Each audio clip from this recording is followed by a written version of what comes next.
The signal returned exactly 12 seconds after it was sent. That was the first impossibility. Elijah Rook stared at the waveform on his monitor, jaw tight, fingers frozen above the keyboard. The antenna array outside the Atacama facility had transmitted a narrowband test pulse toward deep space, routine calibration, nothing more. A ping into the dark. It should have vanished forever. Instead, it came back. 12 seconds meant the source was less than 2 million kilometers away. Nothing of that scale existed on any orbital chart. No satellite, no debris, no classified asset. Elijah would have known. The waveform pulsed again and again. Not an echo, a reply. Elijah routed the signal through every filter he had. The noise floor collapsed into structure, mathematical, deliberate, embedded timing markers, compression artifacts, design.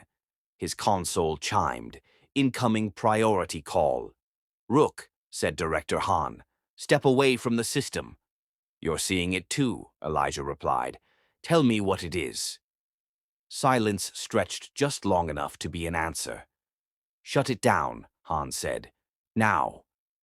The signal changed. Elijah's screen populated with decoded fragments, partial frames assembling themselves as if the data anticipated his tools.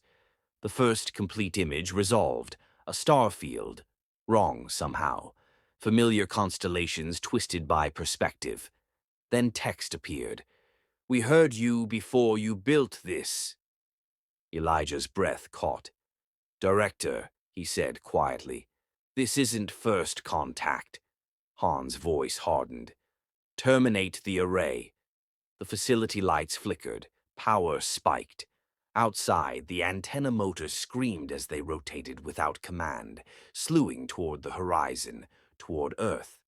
A new data stream flooded in, bypassing the air-gapped network. Elijah watched security protocols fall like dominoes. Whoever or whatever was transmitting understood human systems intimately. The next message appeared, unmistakably human in language, if not in tone. "You called it a search for life. We called it a beacon." Elijah pulled the physical cutoff lever. Nothing happened. "Director," he said, forcing calm, "it's not coming from space." Hahn exhaled sharply. "We know." The floor beneath Elijah vibrated, deep, seismic, wrong. On the external cameras, the desert sand rippled as if stirred from below. Something vast displaced the earth, not rising but unfolding. The truth landed with crushing clarity. The signal had not traveled outward, it had gone down. For decades, humanity had scanned the stars, blind to the silence beneath its feet, blind to the intelligence that learned its languages through leaked broadcasts, its fears through fiction, its intentions through science.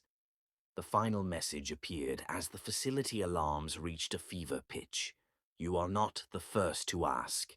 You are just the loudest." The feed went dark.